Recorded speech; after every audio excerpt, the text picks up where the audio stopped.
Welcome to Birdsong. I'm your host, Kayu Kiora, and in this episode we have Willow Jayne joining us. Willow Jayne is an award-winning entrepreneur turned medicine woman and sacred sexuality coach.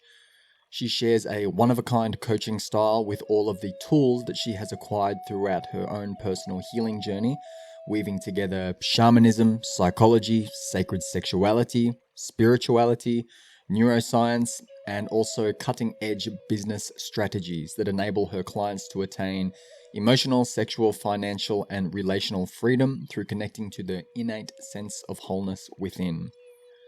Willow went through the process of reclaiming her own personal power after experiencing mental illness and sexual trauma, which she documented in her book, Mental Health Warrior, which is full of tools to support others on their own healing path. And Willow specializes in supporting women entrepreneurs through the process of self-actualization, in particular, guiding those who have experienced abuse and trauma, facilitating that reconnection to their inner sense of confidence, trust, and wisdom to accomplish their soul's mission on Earth. And I will leave it at that for now. Thanks for being here. Thanks for listening. And I trust that you will find value in this dialogue to carry with you on your own path forward. I know that you have a lot of magic to share with community based on a lot of your social media posts and the way that you engage with community and the way that community engages with you. So one of the ways that I would love to open up that portal for our community of listeners here is by first asking you what your relationship is to honoring the sacred or remembering the sacred ways. So with your involvement in sacred sexuality work, with the divine feminine awakening, with the shamanic practices that you have a background in, and all the rest of it, when you open up a ceremonial or ritualistic container to engage with the sacred, what is that relationship like for you? And you're welcome to muse and flow on that in any way that wants to come up right now, or it's certainly welcomed if you want to share a prayer or words to open up our time and our space together to have this conversation. So I'll pass it over to you, Willow. Beautiful. Yeah, so when we're opening the sacred, we use a beautiful sacred space prayer that takes about 10 to 15 minutes. So I won't, I won't do this whilst I'm like, don't I?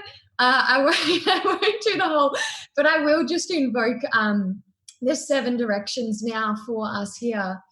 And one of the biggest things that I've come to know about ceremony is that we don't necessarily step into ceremony. Whilst we're starting this journey, it can be beautiful to create these specific dedicated times to step into ceremony, whether it be plant medicine or cacao ceremony. What I've come to learn about the path is that it's about actually becoming the ceremony, becoming the embodiment of the ceremony. But obviously when we're starting the path, it's beautiful to create these little spaces where we intentionally go into ceremony in that space. So for me, this idea of ceremony is, my first connection with understanding what ceremony was working with cacao and cacao ceremony.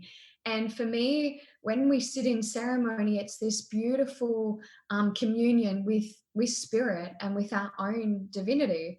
And then any task or anything within our life, when we bring the sacredness into that, we can use it as an opportunity to actually connect with our own divinity. So it started for me with working with cacao ceremonies, and then I allowed for, my food and when I'm cooking to become a ceremony, or when I'm in the shower. And that actually it was an opportunity for me to, all through my day, stay connected into the divinity of who I am, and to allow each word and each act to just become an expression of that, whether it's a Facebook Live or having a conversation with someone. And from that place, the transformation that can happen in the world, because as we stand true and rooted in our own divinity, it then becomes this huge light that reflects that same divinity back to everyone else who crosses our path too. Yeah, that's beautiful. I think for myself, when I had a realization of bringing presence into all that I was doing and almost ritualizing everything. I can't remember when it was, several years ago, there was an instantaneous shift or a clicking into place that ceremony wasn't something, as you spoke to, that I enter into and come out of, but ceremony is the totality of life itself. Yeah, absolutely. One of the things that I feel like is really coming up at this time is this idea of grounded spirituality. And I've been doing a lot of research and just really moving and peeling back all these layers around spiritual bypassing. And, I think this is what this time that we're living in is really calling for: integrity and embodiment. And this is what I love. We don't go into like, ceremony and we're like sitting there and we're connecting to our divinity. And then, we get out of ceremony and we start doing hectic road rage, on the, and we're like cursing at everyone. For sure. When you so there's this real level of grounded spirituality and integrity that's really being asked forward for us as being sovereign leaders at this time. And when you go sit with the medicine men and women in Peru, who they are when they're sitting in the ceremonial spaces with you is exactly who they are outside of that space. Mm-hmm. There's no change. There's no and so that's where this responsibility comes, to be a master of our own energy, to be a master of our own energy, and have that level of self-awareness so that we can see when we're in our funk and when we're coming out of that place of integrity, and then to come and maybe we go then to ceremony to take us back into that place of our center and that connection into our sense of divinity again. Mm. Mm. Yeah, I love it. Yeah, let's back up for a minute and I would love for you to build a little bit of context for myself, although I know a little bit of your story based on your website, but for our listeners. And after reading your bio on your website, you've certainly had an interesting journey through life by the reads of it, from your early days of, if I remember correctly, you mentioned that you were writing poetry and singing songs under the trees to soothe your heart and your soul by being misunderstood by your parents, to I had a chuckle when you wrote about a crazy house party that you threw, and that kind of acted as, yeah, there were these many kind of stepping stones that acted as catalysts to get you to the path where you're on today. But rather than have me recite your story based on what I've read, I would love for you to kind of touch on some of these key stepping stones or these key pillars that Mhm. went you from, that brought you from this life of kind of, or in some sense, yeah, a disconnect to the heart and soul purpose to who you are today. So what was that path like for you? Yeah, from my earliest memories, as a little girl, I felt misunderstood, and I felt like there was this darkness within me that I couldn't quite make sense of. I grew up in regional Australia here, and my family were farmers, and whilst the other kids were out playing and kind of just feeling this ecstatic joy for life, there was this deep sadness and sorrow that was in me. And I was such a sensitive child. My family would just say a few different words to me at different times, and I like burst into tears, and I was like, "You don't understand me." And I was like, not only was I seeing with my physical eyes, but I was actually seeing what was happening in the unseen worlds and not really being able to assimilate them both. And so the only way that I could find this sense of solace and inner peace within myself was I would go and speak to the trees, and I would try to just write, different words to try to make sense of what I was feeling inside. And that allowed for me to actually tap in and start to even connect with these different guides that were around me at that point. And I think that for me, like, what happened is when I was in primary school, like, I was this intelligent little girl, and my true nature in terms of my intelligence was really celebrated. But it was when I went to high school that that sensitivity wasn't something that was celebrated, and the intelligence wasn't something that was celebrated. And rather than staying true to that innocence that was in me and that sensitivity, what I did instead is, like, I abandoned who I was. Mm. And I could see that, the purity that I could feel within me wasn't something that got the boys, or it wasn't something that was really revered by my friends, and instead I became what was revered, and I started like hitching up my skirt and doing drinking and rebelling and doing drugs and all these different ways, because that same darkness that was there when I was a little girl was still bubbling up to the surface, but now at a more of an intensity. Because for a lot of us around the age of 13 years old is when our sexual energy is awakening.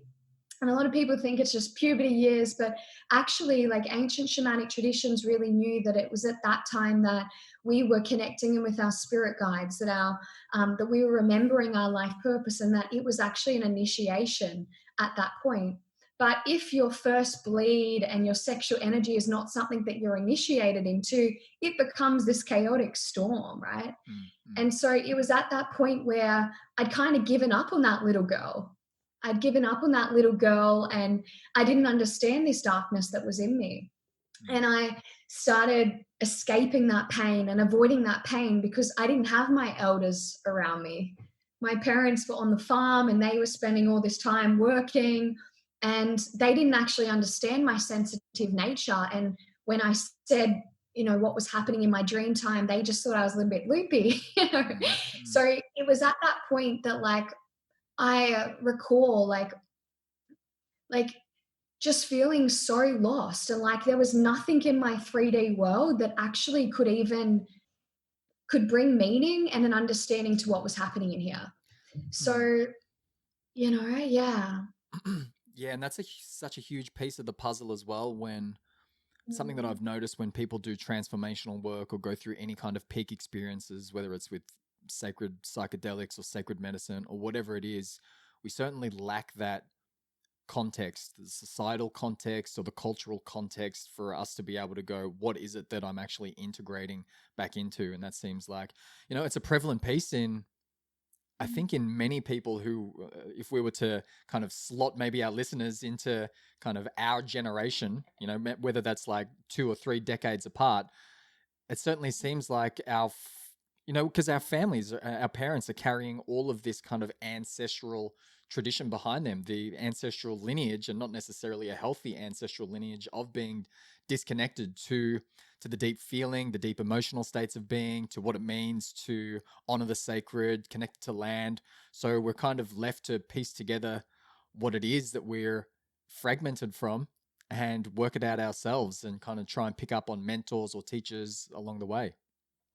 Yeah, absolutely. And one of the things that I found is, like, I, from such a young age, wanted to be this good girl for my parents. And I didn't want to disappoint them. I wanted to really, I was waiting to know that I was worthy, that I was a lovable, that I was enough. And when that, healthy reflection of my sense of self wasn't reinforced by them at that time, I kept trying to find out who I really was outside of me, seeking that in the sex and the drugs and the alcohol. Whereas the shamanic traditions, like, you go on these vision quests and you sit out in nature and you fast and you actually have a deeper understanding of, like, the cosmology of life, right? Mm-hmm, And mm-hmm, so through that time, the more that I betrayed myself, then the more the levels of shame and guilt and fear continued to increase. And the more that I split off from my core, and all of that came to a crumble when I was 18 years old and I was diagnosed with bipolar disorder. mm-hmm, And that diagnosis of bipolar disorder was an initiation into itself. I went then through the Western medical system, and what happened actually is, the more and more that I was in the Western medical system and on this medication, the more that these symptoms and this chaotic nature within me actually continued to rise and rise, because the mental illness, it was actually just a self-healing process. It was, since that little girl, this underlying trauma that was actually really trying to come up. And that actually didn't all come to a head until I was 22 years old, where I was just in this dark night of the soul experience. And I just said to God, like, surely there's a reason for why, like, I'm so out of harmony within myself. Like, surely there's a reason for this. And that's when I just surrendered my life over to God. And I said, like, if God, if you don't intervene, like, from my youngest of memories, like, I really felt like I was here for something amazing. And I feel like you've given up on me, you've abandoned me. Mm. And then I really just was crying one day and I surrendered my life over to God. And then the universe really intervened and the shaman came into my life. And, and that's when I started to really come back home to myself and learn about the shamanic view of mental illness and what that really means. Mm.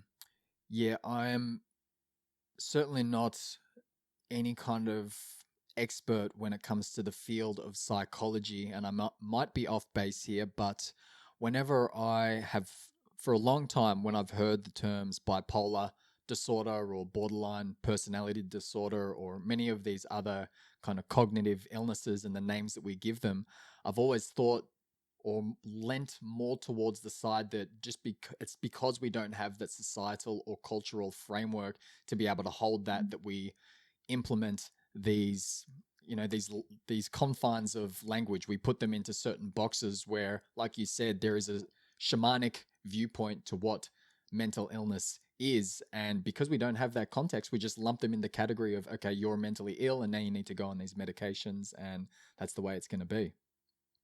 Yeah, absolutely. And that's why I really am so interested in Stan Groff's work and some of the different shamans' works that I've worked with Alberto Villoldo, because there's this new cartography of the psyche that recognizes that, okay, this is not just something that needs to be our fate.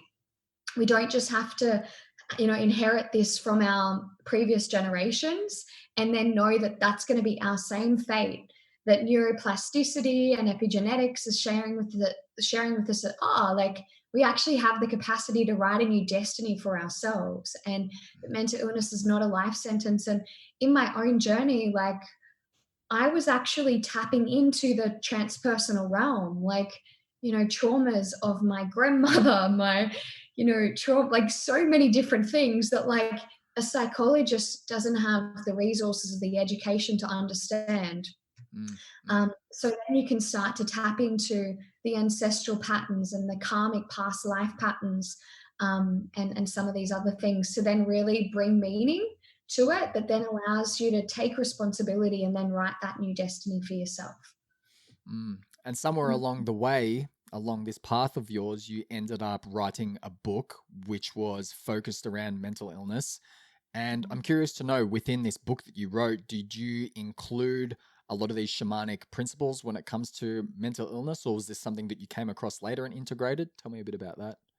Yeah, I did. So my book, Mental Health Warrior Journey, is literally a map for how you can go around the medicine wheel and actually implement the same journey that I went on. And some of these first parts of that journey is to know that there's a real difference between healing and curing. The Western medical system for me pathologizes illness, where the shamanic view of illness is like, you know what, you're just out of harmony with yourself. Like, like whether it's cancer, it's, anxiety, like whenever we're out of harmony with ourselves, then it's going to manifest on the physical, the emotional, the mental, the energetic. So one of the first principles that I share with people is like the healing journey. Oh, you have to go into that. There's no avoiding it. Like, Mm, got to go into the pain. You got to go into how you really feel. For me, like, that's not pretty. It wasn't sexy. It meant really getting honest and like having to feel the sense of betrayal and the pain of, and the abandonment of how many times I abandoned myself, how many mm, times I prostituted my values for seeking my validation and approval outside there, and then how I just little by little strayed away from here and created that heavy energy. And so the healing part of that was like first recognizing it and then choosing to actually grieve all of that. And then knowing that, well, I can't choose that from here. Like I've got to take radical ownership and responsibility of that and make new choices now as well. mm, And, like one of the big things with that as well is that like it really means that you have to step off that triangle of disempowerment. You've got to step off where you are looking to be the victim, the rescuer, the perpetrator, and just be your own savior, be your own hero or heroine of your journey. mm, mm. And then So, how did you transition into the work that you're currently doing now? Or at least, from what I see, a large part of your work focuses on sacred sexuality, it focuses on the divine feminine awakening, perhaps the wild feminine. So, what's the link here? How did you end up on this path, and what do you see to be the importance of all of this work that you're doing? Yeah, what happened is I was on a huachuma San Pedro journey, and I was there in Peru on this huachuma San Pedro journey, and I'd done so much energetic work and a lot of NLP and mental work before that. But one of the things that was missing was actually the body. We can mentally work with a lot of things. We can work in the energetic ceremonies, but if there's not the integration of it, then there's still this split between the mind and the body. And the body needs to be on our side. And so this really then took me into the sacred sexuality work because, if we're not in right relationship with our power, then our sexual shadow will continue to hijack our life. And so for me, then it was when I was in this San Pedro journey that this PTSD experience came up, and I remembered that I'd been sexually abused and that I'd been sexually abused not only as a young child, but all of these other different memories of all these times that I'd gone out and blacked out, drinking alcohol, and all these other different experiences came into my awareness. Mm, And I didn't even know that that was something that was underlying, that was trying to come up and be resolved. But I soon learned that actually the bipolar was that split of not knowing how to resolve that within my psyche. The mm, high was the part of me that felt overwhelmed to be in my body and feel how that felt. And then the depression part was the part of me that just was completely hopeless, that just wanted to collapse under, like, oh my gosh, I'm now in my body and this is just like complete, like, just numbness to the whole experience. And mm. so I didn't know how to be with it and be embodied in that experience and resolve it. Right, right. And yeah, so then that took me onto the sacred sexuality path and that was really important for me because it was about learning how to honor my boundaries. As someone who had her boundaries violated at a young age, all of these different ways in which I tried to seek that love outside of myself, it was this continual perpetual cycle of not knowing how to honor my boundaries, of not knowing how to have reverence and respect for my body or feel comfortable in my body. And and that was like sexuality's been the pathway to releasing that shame and guilt and fear around that initial abuse and trauma so that I can develop a more healthy, empowering relationship with my body, that so I'm making them healthy choices so that I can feel comfortable in my skin. Mm. Yeah, and that's when I got on the path of sacred sexuality. Right. Yeah, I'm trying to piece together some of these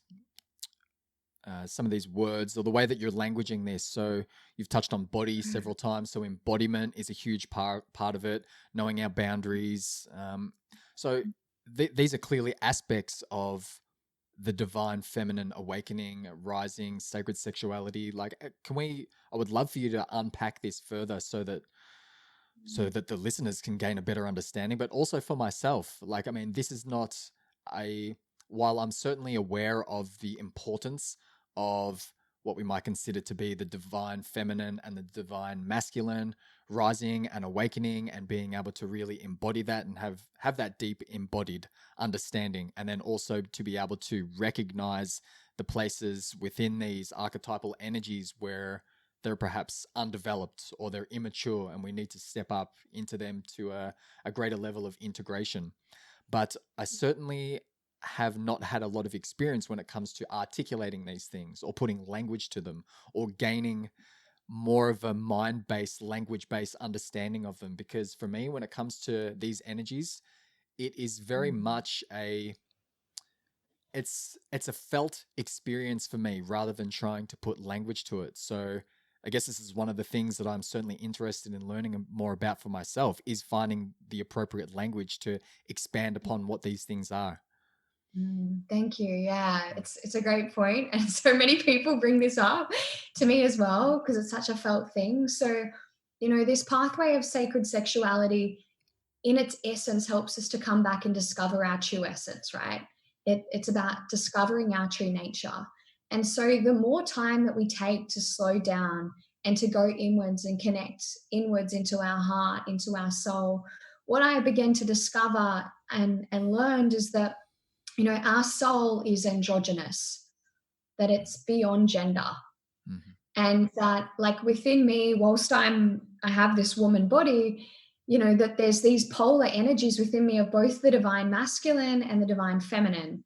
And that in order for me to remember my wholeness and actually to embody my wholeness, that is to experience my wholeness, I had to really begin to understand, well, what is this divine feminine energy within me?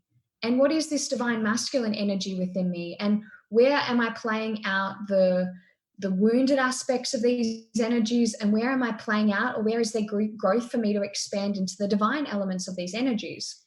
And when we can lean into and embody both of the divine masculine and the divine feminine, we actually embody our full spectrum of our authentic expression. So the divine feminine energies is that capacity for us to feel, to know, that sensuality, the nourishing energy, our capacity. For me, I'm more connected into my divine feminine energy when I'm cooking, when I'm connected to the earth, doing beautiful rituals. Whereas the divine masculine energy is that capacity for us to have that sense of direction for our life, to move forward, to vision, to be connected into that capacity to have the attention to detail and be task oriented and to have these plans and to move towards those goals. And so this pathway was to come in and recognize that whilst I'm here and I'm this woman in this body, that, like, naturally based on the gender norms within society, I was playing into some of these energies and I was actually rejecting others of these energies. I don't know if you've ever felt that, right? So I've been taking lots of different leaders through this process where they can discover where their strengths are, where they discover their natural strengths within these two energies. And then in order to discover more of who they are and actually embody more of their authentic expression, then they lean into where their weaknesses are. And that then it helps us to be able to actually embody more of who we are within this experience and this life experience. And we may find that polarities of where we're in the wounded expressions of these energies in relationship or within business. So for instance, like when I'm working with lots of different leaders, there's these leaders that are really good at being able to have all these ideas and be in that creative energy and to just be able to just drop into those flowy states within their business, but they're actually lacking their capacity to be able to be committed, to take responsibility, to have structure and to have routine. And so then they're kind of always a little bit lopsided. And so we can use this as an opportunity to then move into them other parts of our expression and know more of the truth of who we are as we go on that path as well. So what is your vision when it comes to the divine feminine awakening and also the integration of the mature, the divine feminine and the masculine? And what does a world look like for you where both women and men have stepped into the power or the sovereignty of their sacred sexuality and divine leadership and all the rest of that? Yeah, absolutely. So for me, this is first about, it's what the medicine men and women from Peru spoke to me about, which is about this prophecy for these times where we become masters of our own energy and our own inner world. So it's to take radical responsibility of our thoughts, our feelings, and our own inner wisdom, to take sovereignty over our inner worlds. So I do different practices where we create this dialogue with our own inner feminine and our own inner masculine. And the more that we can cultivate this connection to our own inner feminine and inner masculine and then live in harmony with that, for me, then that's when we create a relationship outside of ourselves that reflects that same state of balance and harmony within the world. And so if we're not first in right relationship with our own, our own feelings and how we're actually feeling, then we'll create this heavy huacha energy and then we'll start to spit that out there, out into the world. If we're not in right relationship with our own power, and our power is not linked into our heart, then we're going to have all of these different power imbalances out there in the world as we do lead, as we do relate. So, in terms of the world that I envisage, where the masculine and the feminine are living in harmony, for me, this is a world where we're first taking ownership of our own inner worlds. And for me, that is the divine feminine. Our inner world is our feelings and it's our emotions and our wisdom. And so when we take ownership of that, then we're going to be living in right relationship with ourselves. Then through that level of embodiment and that state of beingness, anything that we then do in the world is then going to be centered in our heart. It's going to be centered in this place of living in right relationship in here. Mm, mm. Yeah, you mentioned a couple of things in there that I would love to unpack and touch on. First, the word huacha. And I know a large part of your work is with Villoldo, Alberto Villoldo. And Yeah. that's obviously the Andean tradition, working with the Pacos or the medicine men or the medicine women. And I love this idea between sami and huacha, where we're kind of stepping away from the languaging of energies as positive or negative, but we're referencing them as light and dense and or dark or whatever, however we want to we could probably frame that in different ways. But the idea or the notion that I like is that what is light energy for someone else might be someone else's dense energy. It might not resonate with their whatever it is, their energetic signature, their unique blueprint. Whereas someone else's dense energy, that might be like a warm, home-cooked, delicious, nutritious breakfast for someone else. And they can take that in and really do something with that. So what have you learned here in regards to this and expanding upon these teachings of Sami, Hucha, and whatever other Andean teachings are coming to mind right now?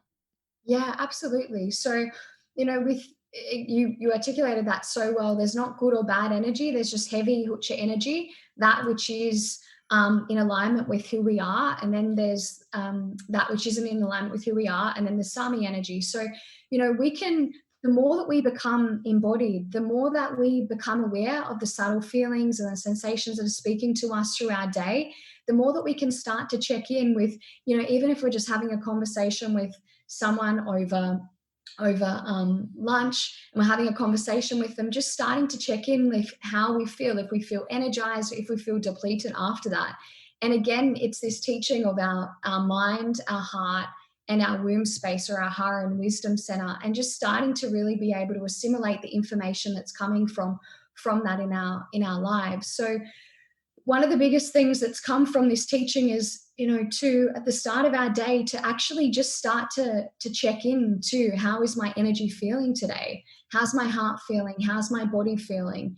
And as you start to just begin to ask these different questions, to inquire into what's here, then we can begin to work with different practices like the sage and the palo center or the rattle, and we begin to take ownership of what that is. So, for instance, like if our anger's coming up, anger may be coming up as a messenger to show us of where we have actually crossed our boundaries, or where we're angry because we're actually going against our body's need for deep rest at this time. So, when I was working with the different the Kero shamans in Peru, the way that they would work with this is through prayer. So say that anger's come and someone's feeling really angry about that person out there that crossed their boundaries, they would actually say, wow, like, thank you. And they would use prayer, and they would use the coca leaves, and they would take ownership of this anger and then bring forgiveness to that person and thank them as a teacher on their path for where they were maybe out of right relationship, where they didn't speak up and ask for their needs, or need for their boundaries to be honored. And it's like, it's beautiful in this way of what hucha and sami energy teaches us, because it's actually teaching us how to live in this interconnected way with everyone without separating, and that's, for me, it's like actually what hucha and sami always teaches me. It's actually just showing me, how do I live in right relationship with this person? If there is hucha energy there, where is the judgment? Is this mine or is it theirs? Where am I? Like, where's the like, where is that hucha energy coming from? And how may I live more in right relationship, first with myself and first with this other person? how can I relate to them with more compassion and empathy and love, and what's actually creating that. And I think, like, in a time that we're living in right now, it's so easy to get caught up in the divide. You know, it's so easy to be divided and get caught up in that, right? If people have different views, yeah. Yeah. Yes, I'm trailing my thoughts at the moment, and what I'm thinking is what are, like, if we go back to like the most fundamental principles of, well, of everything that we're talking about, it seems like the thing that I can come back to the furthest is cultivating our awareness. We need to be able to have that awareness to be able to tune into these inner worlds and to have that sense of what is sami, what is huacha, what are the light energies, what are the heavy energies. And I'm curious to ask you is, well, I'm curious to touch on the medicine wheel, the sacred feminine medicine wheel that I know that you are doing work with, and how this kind of fits into bringing awareness to our inner worlds and thus our outer worlds. So, how do you encourage women or men or anyone to implement the Yeah. teachings of the medicine wheel to help with personal connection and spiritual expansion?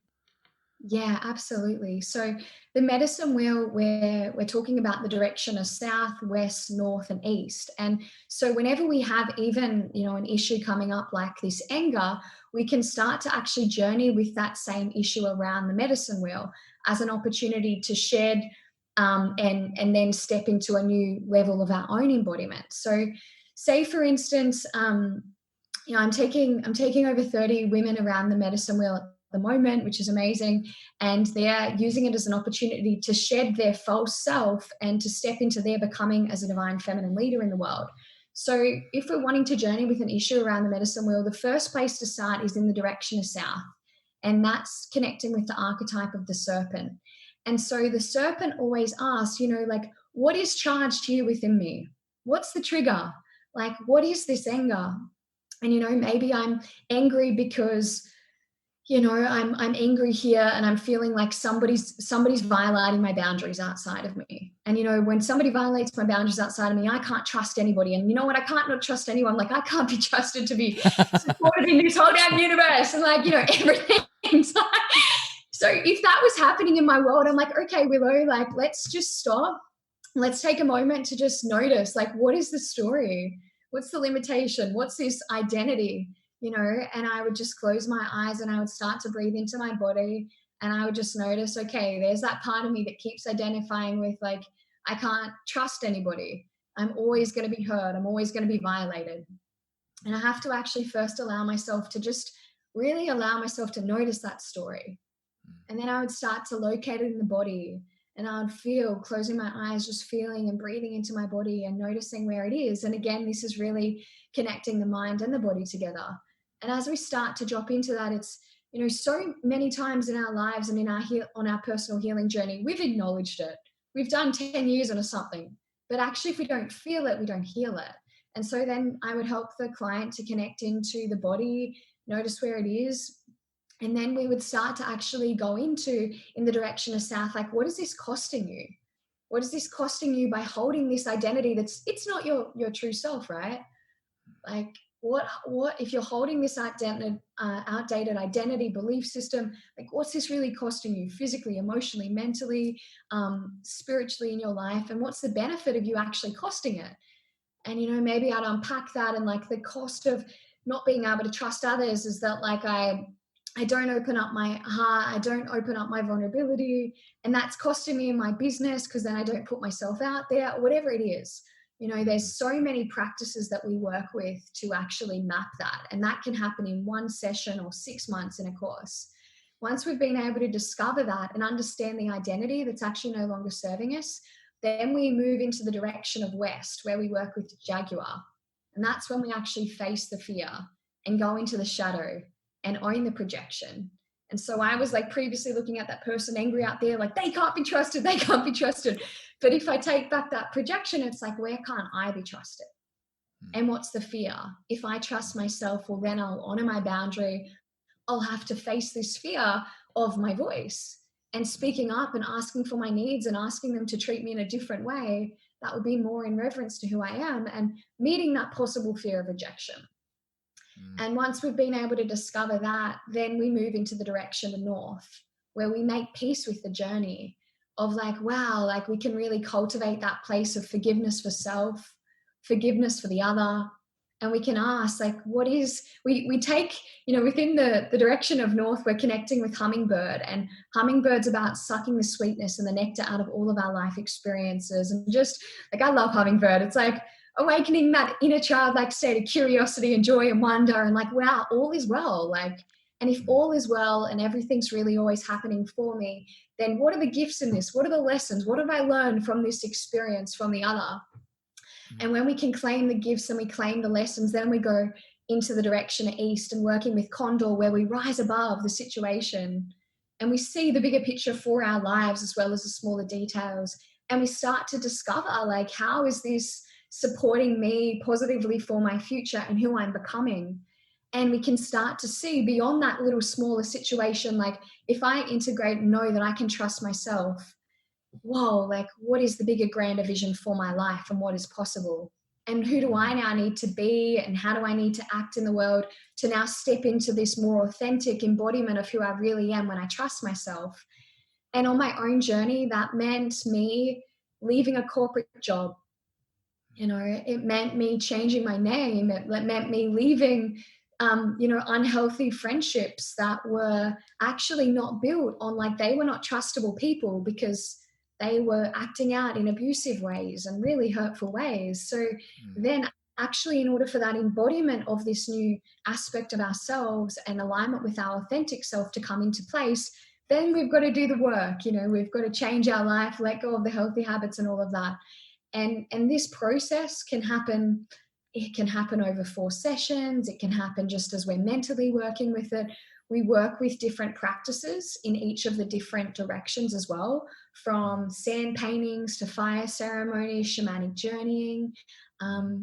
It's this practice, like, this tool is the essence of all of my work.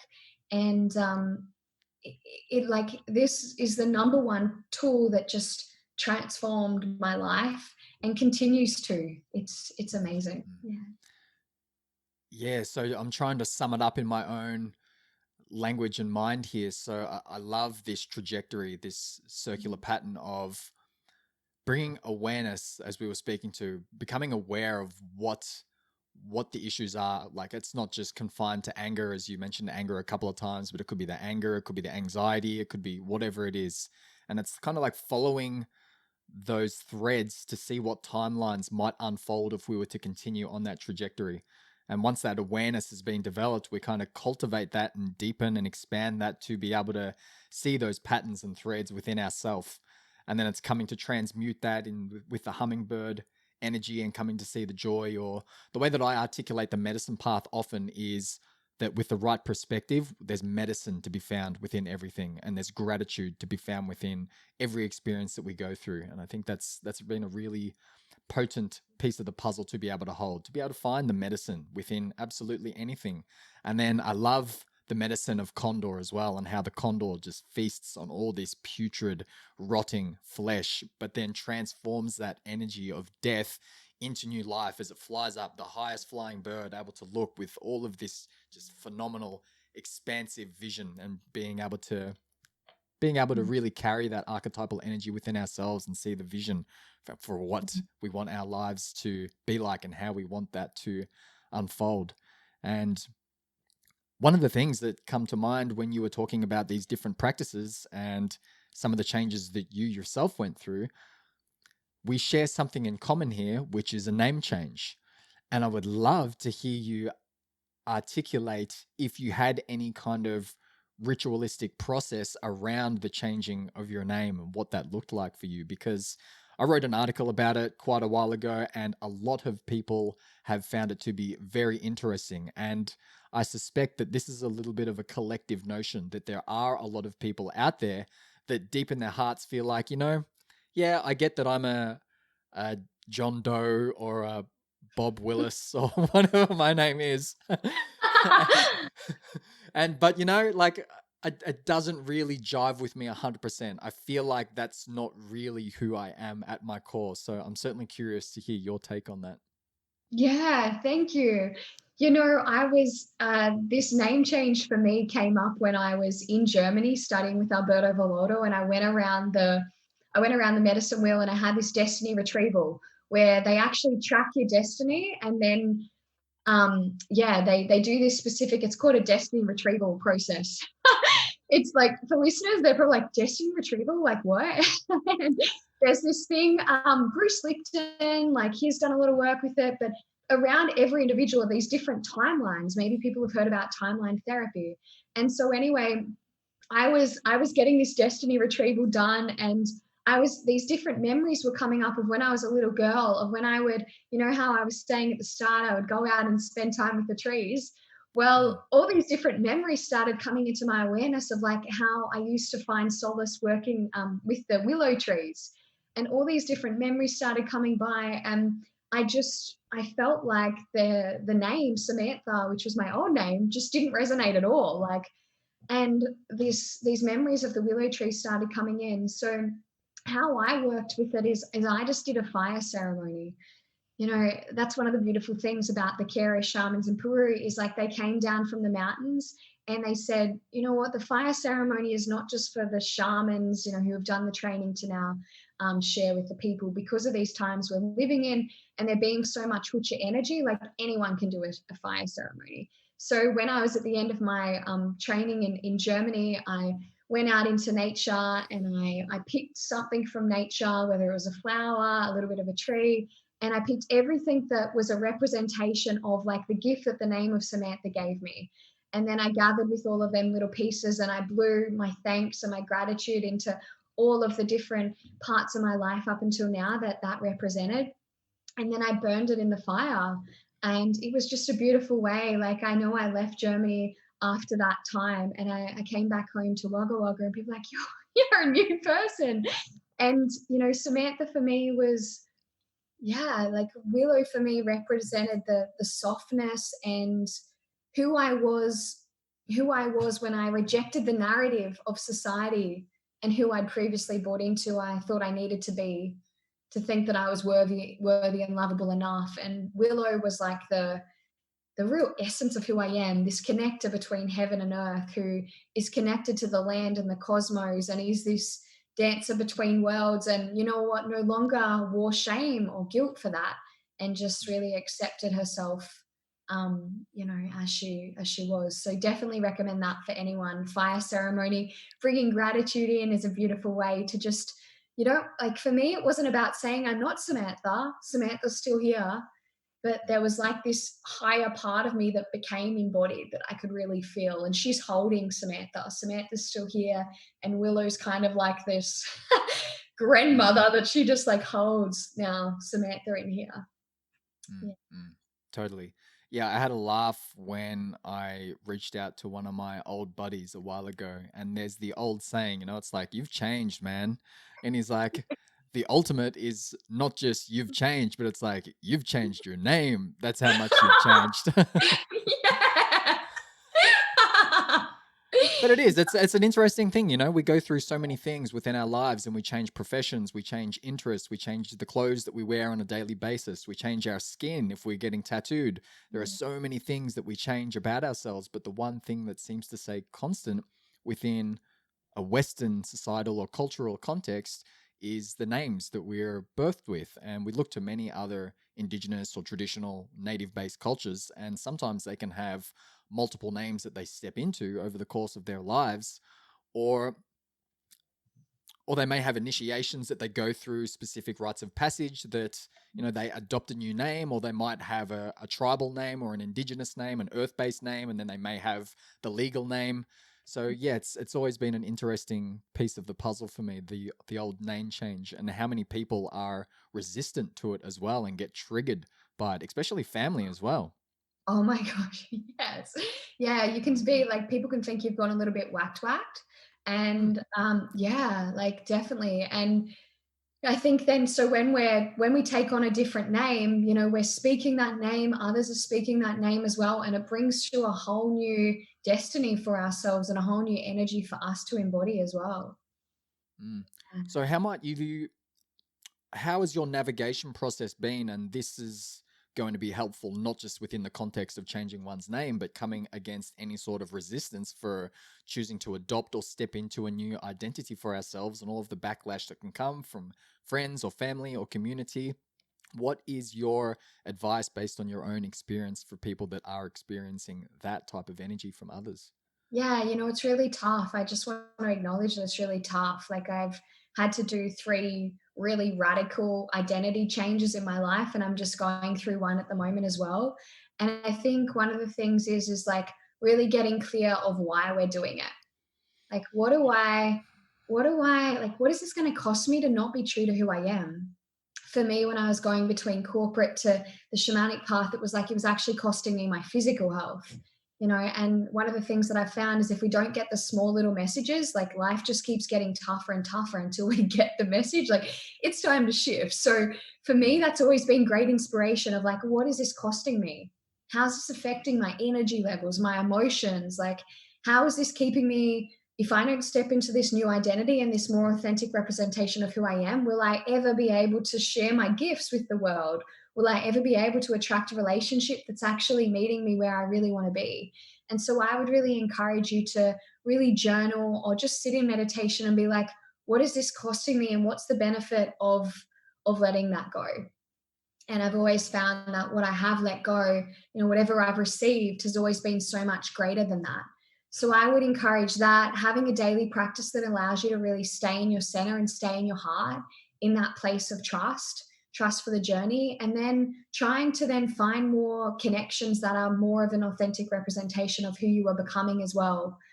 Getting that reassurance from other communities and actually starting to reap the benefits of the new identity and who you're becoming, and starting to experience that, it's going to like really foster more of that courage and that bravery of when especially on the medicine path, when we're in this space and we're talking to some of these different themes, like I find that that's quite a charged thing. It's really new for me to just even be coming onto podcasts and talking about some of these concepts, because especially in the sexuality space, like, these were secret teachings that were only kept behind closed doors. So if you're someone who's a spiritual entrepreneur and you're being seen and you're sharing your truth, it's really important to have a practice that allows for you to be speaking from a place of like your heart and your soul, and then to have that beautiful community who can be celebrating you, who can be appreciating you.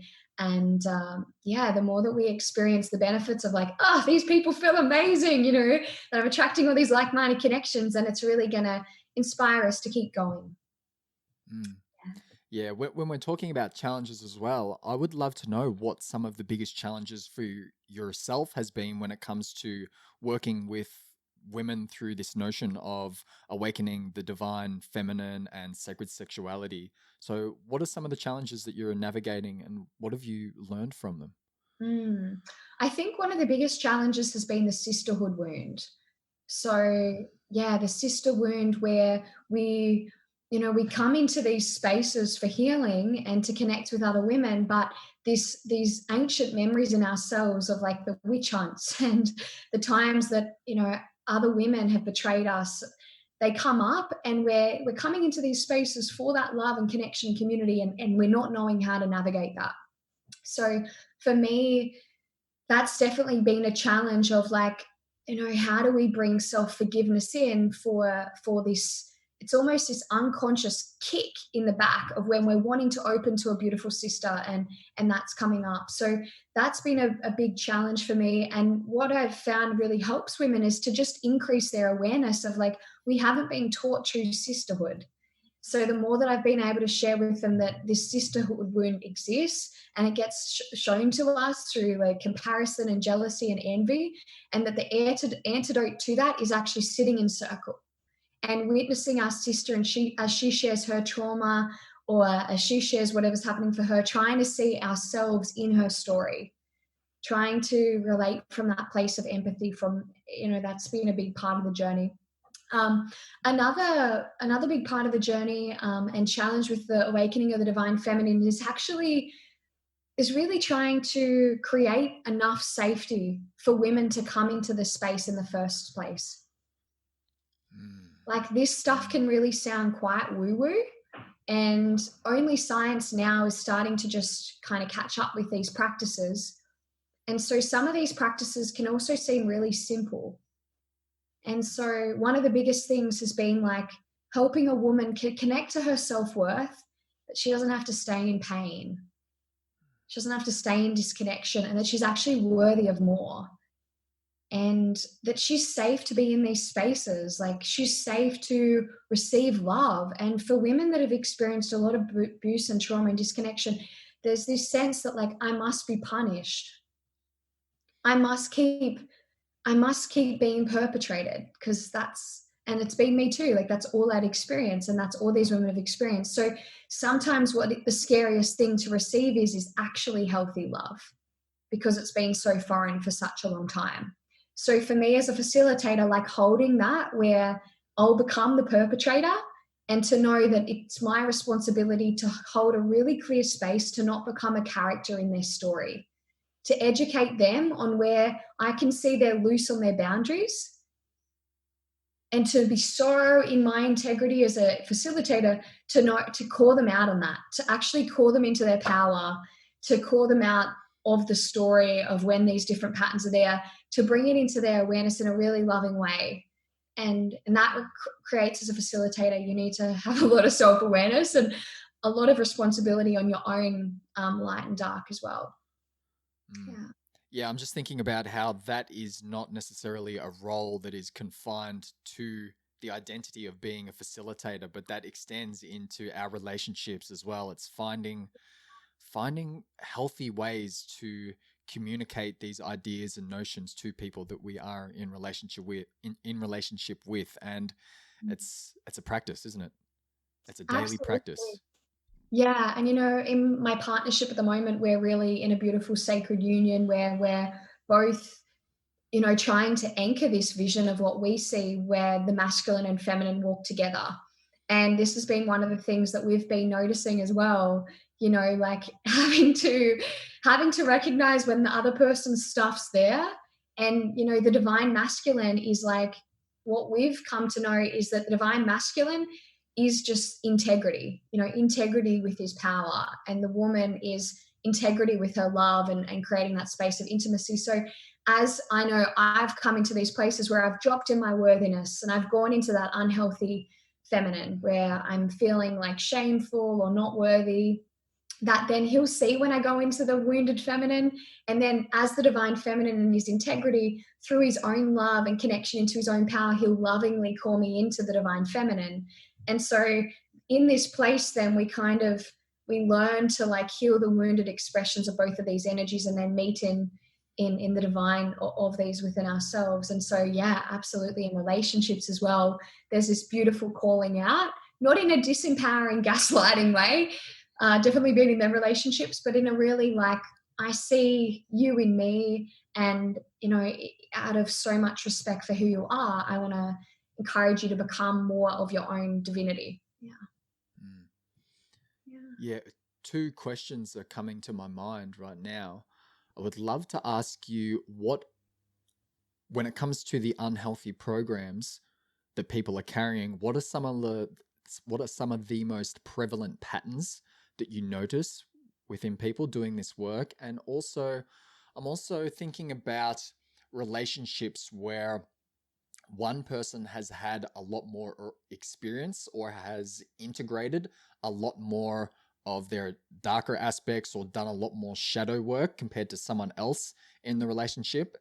And if you come across this in your work, and what kind of encouragement or suggestions or advice that you might have when two people seem to be imbalanced when it comes to the level of personal growth that they've done or spiritual expansion that they've experienced. So the two prominent ones, this is what I share in some of my work as well. The two prominent ones are the fear of abandonment for the feminine principle, and the fear of being consumed by that love for the masculine principle. And this expresses itself as the needy and the avoidant lover, which are these attachment traumas that kind of speak to each other. And so for me, I found in all my work that is actually the first step for healthy relating and secure attachment to come about. So if both parts of the couple can actually speak to those, like how, oh, I can feel like my fear of abandonment's coming up, or oh, I can feel like you're giving me all this love and I don't know how to receive it. The man's often saying that. Then what we can do is we can bring these different intimacy strategies into place, just first connecting through breath and then eye gazing and creating these spaces to be with the feelings and working with the Visca Pisces to then bring that balance where we just stay in the middle rather than separating. So that's definitely the two core ones: fear of abandonment for the woman and fear of being consumed for the masculine. For when there's like an imbalance in that way, if I be honest, I actually feel that only happens when there's not a level of mutual respect. If one partner actually feels like they're more superior than the other, because in order for them to come together, like they're at the same part of their journey anyway, whilst one person may have mastery over aspects of like different things within the shadow, the other person would have mastery over other things for the other person. So if there is that, it's often because one of the people are seeing themselves as superior to the other and not seeing themselves as equal. And then these different power plays can happen, which doesn't actually allow for the shadow work and this meeting together of conscious relating to happen. So the first thing I would suggest is like, oh, where do I feel like, oh, no, I've been doing like this for 10 years, but it's like the other person may not have been doing the ceremonies, but like they've just been an amazing human and like really embodying this grounded spiritual, idea of life, not even knowing it. This is what I love about Right. my Yeah, partner. totally. Yeah. Yeah. Yeah, again, I'm coming back to awareness. So being able to expand our awareness, and the word reframe is coming to me as well. Being able to reframe and see things from different angles and different perspectives rather than being locked into the one narrow-minded viewpoint. Yeah, absolutely. Mm, Yeah. mm, mm. So when it comes to the rituals and practices, I know you've mentioned some creative expressions that you certainly encourage your women to participate in when you're taking them through the medicine wheel. What kind of ceremonial or ritualistic practices are resonating most with you at the moment to help you stay grounded, centered, so you can continue carrying on this work with integrity?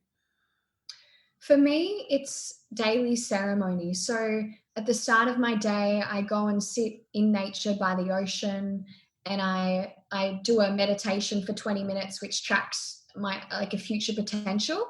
And when I connect into that place and I discover that future potential, then I anchor that energy into my body. And then what I do is I do mindful walking. So I just walk and I connect with nature and I use nature as my mirror. So the way that the clouds are looking, the way that the ocean's looking, the way if like the breeze is touching my skin or I'm touching the ocean, like I just observe and I read the signs of nature. Like if a snail comes on my path and I connect to intention and that's how I start my day. And then after that, I sit with my mesa, my medicine bundle, and I work with just coming into this place of sovereignty over my inner worlds, like I've been chatting about, where I just really connect into my heart. I ask my heart how it's feeling, ask my body how it's feeling. I become aware of my thoughts, my belief systems, my feelings, and what my intuition is speaking to me. And then I start to just connect into like, where am I in hucha energy? And wherever that hucha energy is, I start to really breathe into that and do my daily embodiment ritual, which is where I breathe into that heavy hucha energy and I start to transform it into sami. So it's like crazy. Like I've got these older neighbors, they must be like, what is she doing in there?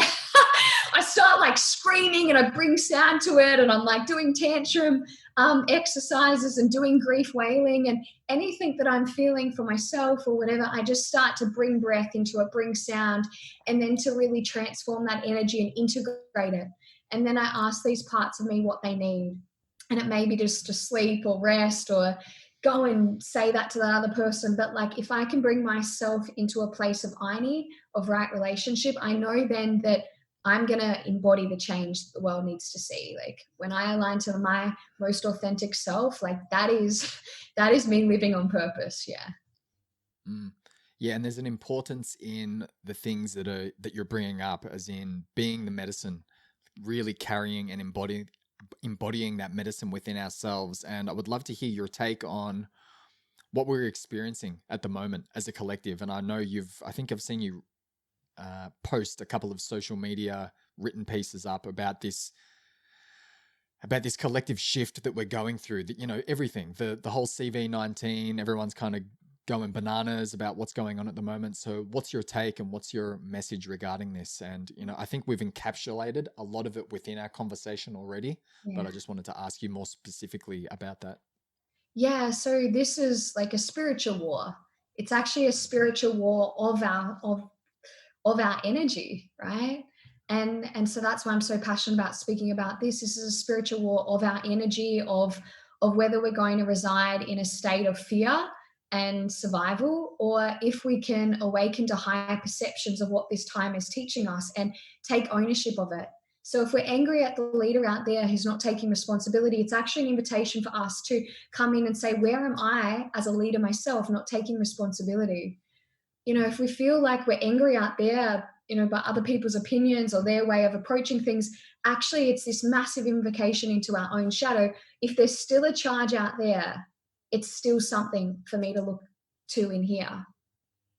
So for me, you know, it's, if we're out of our center based on where we've put our survival out there or our sense of safety and security out there, it's actually an invitation back into our sovereignty. How do I use this experience to create the inner foundations of safety, security within myself, of love and belonging within myself?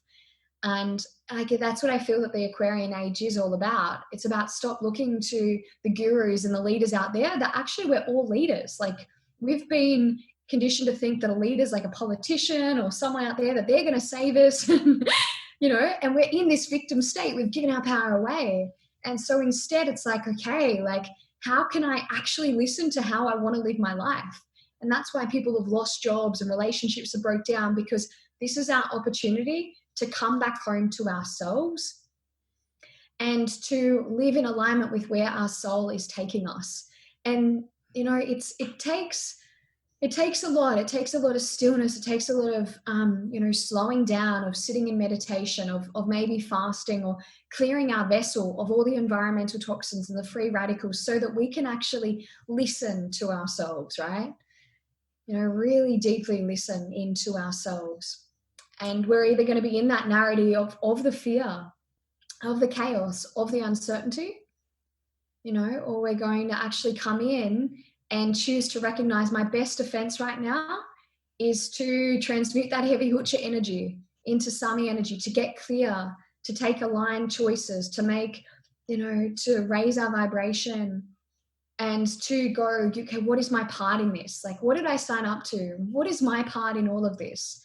Not from an egoic place, but from a soul aligned part. Like, where are my gifts? And, you know, I've seen people leave jobs, then come onto the medicine path through this time. They're now helping other people in a really meaningful way, and they're healthier, they're happier, and they're also creating a difference in the world that is helping not only their own personal evolution, but their collective evolution. So it's almost like a fight of different realities. And this is what the Kero medicine people spoke about. There were these different timelines that were available for us at this time, and that the way in which, you know, we would move to this other timeline is by simply just taking ownership over our huacha energy and choosing to be one person that is alive at this time, that is sharing sami energy in the world. And it was through this way that they said that, you know, that the worlds would reunite again. This is this Andean prophecy of the fifth world that they said would start to come about through this time.